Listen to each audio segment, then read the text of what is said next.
क्या आपका हाथ पैर में सुन्नता आ चुका है? थकान और कमजोरी के चलते हर काम करने में आप असमर्थ हो, आपको कहीं जाने का इच्छा नहीं होती क्योंकि शरीर कमजोर हो चुका है, कोई काम करने का भी इच्छा नहीं होता, तो क्या करें? कुछ लोगों को कमेंट्स ऐसा भी आया है ये शरीर कमजोरी का कारण हमें चलने फिरने में बहुत दिक्कत का सामना करना पड़ता है। कभी कभी तो ऐसा होता है छोटे छोटे काम करने के लिए भी दिक्कत का सामना करना पड़ता है, जैसे कुछ सामान को उठाना, कभी अचानक खड़े हो जाना या अचानक बैठ जाना। कभी कभी इसमें सांस फूल जाता है, शरीर में ताकत नहीं बन पाता, तो क्या करें? कुछ लोगों को कमेंट्स ऐसा भी आता है जो मॉर्निंग वॉक में जाते हैं लेकिन पहले जैसा स्पीड में चल नहीं पाते हैं, थोड़ा देर चलने के बाद कुछ टाइम के लिए बैठना पड़ता है। हम बैठ भी गए, उठने का टाइम में बहुत झुनझुनाहट, हाथ पैर में सूनपन महसूस होता है। हालांकि उम्र उतना ज़्यादा नहीं है, हो सकता है 50 प्लस हो, 60 प्लस हो या उससे थोड़ा ज़्यादा। तो ये चिंता का विषय है क्योंकि आगे जाके और बड़े बीमारी का संकेत है। नमस्कार, मैं सुरंजन कुंडू, आपका हमसफर और नेचुरोपैथ। आज हम 4 ऐसा विटामिन्स के बारे में बताएंगे जो आप अगर कंज्यूम कर लेते हो, यानी कुछ फूड्स का बारे में बताएंगे जिसमें भर भर के ये 4 विटामिन्स है। तो आप देखना इस विटामिन स्वरूप जो खान पान है इसको यूज करने के बाद आपको कमजोरी, आपको थकान, आपको झुनझुनाहट, हाथ पैर में चुभन या इस टाइप का जो समस्या है इससे आप निजात पा सकते हो। तो आपको बार बार भारी भरकम दवाई खाने का जरूरत नहीं पड़ेगा। थोड़ा बहुत एक्सरसाइज का साथ और लाइफस्टाइल हल्का फुल्का बदलने का साथ अगर इस टाइप का आप खाना खाओगे तो आप धीरे धीरे एनर्जेटिक भी रहोगे, चाहे आपको उम्र कितना भी क्यों ना हो। आपको चलने फिरने में भी दिक्कत नहीं होगा, उठने बैठने में भी दिक्कत नहीं होगा, ना आपको कमर में दर्द होगा, ना आपको पैर में झुनझुनाहट होगा। सारा दिन आप तरोताजा महसूस कर। चलिए, सबसे पहला जो सुपरस्टार विटामिन है उसका नाम है विटामिन B12, जिसको कोबालामिन नाम पे भी जाना जाता है। ये नासों को सुरक्षा यानी प्रोटेक्शन देने के लिए भी बहुत अच्छा काम करते हैं। आपका जो सेल्स है उसको डैमेज को रोकते हैं, उसका इम्प्रूवमेंट कराते हैं। अगर डैमेज हो गया तो उसको रिकवरी करने में के लिए भी मदद करते हैं। आपका मांसपेशिया का कमजोरी को दूर करते हैं, आपको झुनझुनाहट को दूर करते हैं, हाथ पैर में जो सुन्नता आ जाता है, कमजोरी आ जाता है, चुभन आ जाता है, उसको भी ठीक करते हैं। तो आप बोलोगे तो विटामिन B12 के लिए क्या खाना चाहिए? आप चाहे शाकाहारी हो चाहे मांसाहारी हो, चिंता का कोई विषय नहीं है। हम शाकाहारी का अलग भी बताएंगे, मांसाहारी का अलग बताएंगे। जो लोग मांसाहारी है वो लोग चिकन, अंडा और मांस खा सकते हो, मछली भी खा सकते हो। लेकिन जो शाकाहारी है वो पनीर लीजिए, सोयाबीन लीजिए। आप जो फोर्टिफाइड जो अनाज है उसको आप अंकुरित जिसको बोलते हैं उसको आप ले सकते हो। उसमें आपको बहुत सारे विटामिन B12 मिल जाएगा। आप कुछ नट्स है उसको भी आप ले सकते हो, उसमें भी विटामिन B12 मिल जाएगा। चलिए, अभी हम दूसरा नंबर जो विटामिन है बताते, नाम है विटामिन E। आप तो सब लोग जानते ही हो, विटामिन E आपको इम्यूनिटी प्रदान करेगा, जिसके चलते आप बार बार बीमार नहीं पड़ोगे, आप तरोताजा और फिट रहोगे। आपको एंटीऑक्सीडेंट भी बना रहेगा। आपका जो सेल है उसको डैमेज नहीं होगा।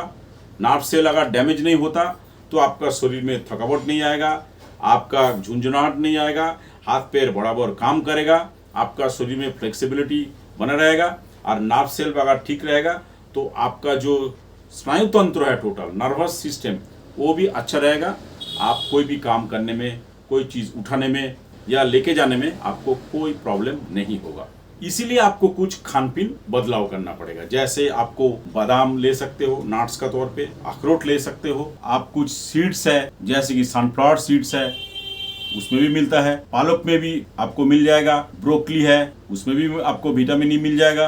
तो आप अगर इस टाइप का हरी सब्जियां, नट्स और कुछ सीड्स खाओगे तो आपको विटामिन B का कमी नहीं होगा।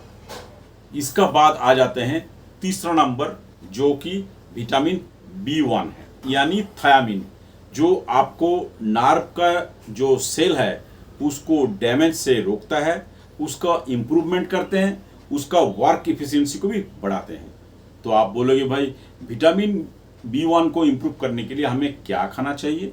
ये विटामिन B1 ऐसा है जैसा आपका गाड़ी है, उसमें आप डीजल या पेट्रोल डालोगे तो गाड़ी अच्छा से चलते रहेगा, तो ऐसा ही काम करेगा। तो इसीलिए B1 का मात्रा भी आपको लेना चाहिए, क्योंकि थायमिन का कमी से आपको बेरी नाम का एक बीमारी भी हो सकता है। कुछ केसेस में B1 का कमी में मेमोरी लॉस और कंफ्यूजन जैसा सिम्टम भी दिखाई देते हैं। तो इसके लिए आपको कुछ सीड्स, कुछ वेजिटेबल्स आपको लेना पड़ेगा। आपको अक्सर फोर्टिफाइंग जो सीड्स है अंकुरित कंडीशन में जो डाले हैं उसको आप ले सकते हो। जो एवाकाडो बोल के एक चीज है उसमें भी मात्रा में होता है। इस टाइप का चीज अगर आप खाओगे तो आपको इसमें कमी नजर नहीं आएगा। और लास्ट नंबर में आता है विटामिन B6, जिसको हम पायरोडॉक्सिन नाम से जानते हैं, जो नासों को और दिमाग का सही कामकाज करने के लिए बहुत ही इंपॉर्टेंट है। मान लीजिए वो ट्रांसफार्मर जैसा काम करते हैं, एक स्थान से दूसरा स्थान में जो सिग्नल पहुंचाने वाला काम है वो विटामिन B6 उसमें मदद करता है। अगर कोई भी कारण में विटामिन B6 कमी हो जाए तो आपका हाथ पैर में सुन्नता जरूर हो जाएगी, कमजोरी आ जाएगी, आपको चलने फिरने में प्रॉब्लम हो जाएगी, आपको मेमोरी लॉस भी हो सकता है, आपका जो ट्रांसफार्मर है वो बराबर काम ना करने के चलते आपको फ्लेक्सिबिलिटी नहीं आएगा, कोई भी बात आप उतना आसानी से समझ नहीं पाओगे क्योंकि आपका सिग्नलिंग सिस्टम उसमें खराबी आ चुका है। तो इसको ठीक करने के लिए आपको कुछ खाने का सोर्स बता रहा हूँ, वो आप अगर रेगुलर बेस में ले रहे हो तो इस टाइप का चीज नहीं होगा। जो आपको साबुत अनाज है उसमें ये अच्छा मात्रा में होता है। अगर आपका जो भी दाल है, खास करके मसूर का दाल, इसमें भी बहुत अच्छा मात्रा में होता है। आप इसको अगर अंकुरित बना लेते हो तो भी आपको इसमें बहुत अच्छा मात्रा में मिलेगा। आपको केले में मिल जाएगा, पालक में मिल जाएगा। इसीलिए इस टाइप का चीज को आप डाइट में जरूर शामिल करें। आपका जो सूरजमुखी का बीज है वो भी काफी फायदेमंद होता है। इस विटामिन का अलावा अगर आप और कुछ स्पेशल टिप्स हम बता रहे, अगर वो भी फॉलो करोगे तो आपका शरीर हमेशा फिट रहेगा, आपको इस टाइप का प्रॉब्लम कभी नहीं आएगा। आपको हमेशा स्वस्थ और घर का बना हुआ खाना खाना चाहिए।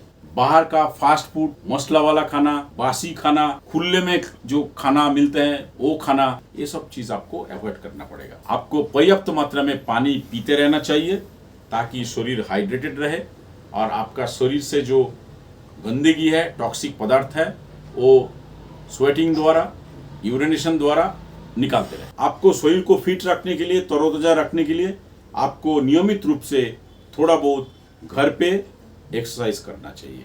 आप चाहे योगा व्यायाम करो और पार्क में जाके मॉर्निंग वॉक का साथ साथ छोटा मोटा एक्सरसाइज भी कर सकते हैं। उससे भी खास बात है, आपको डेली का डेली 6 से 8 घंटे का नींद होना चाहिए पूरा।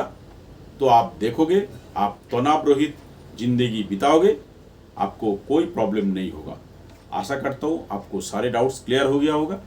फिर भी आपका अगर कोई डाउट्स है नीचे आप उसमें लिख सकते हो।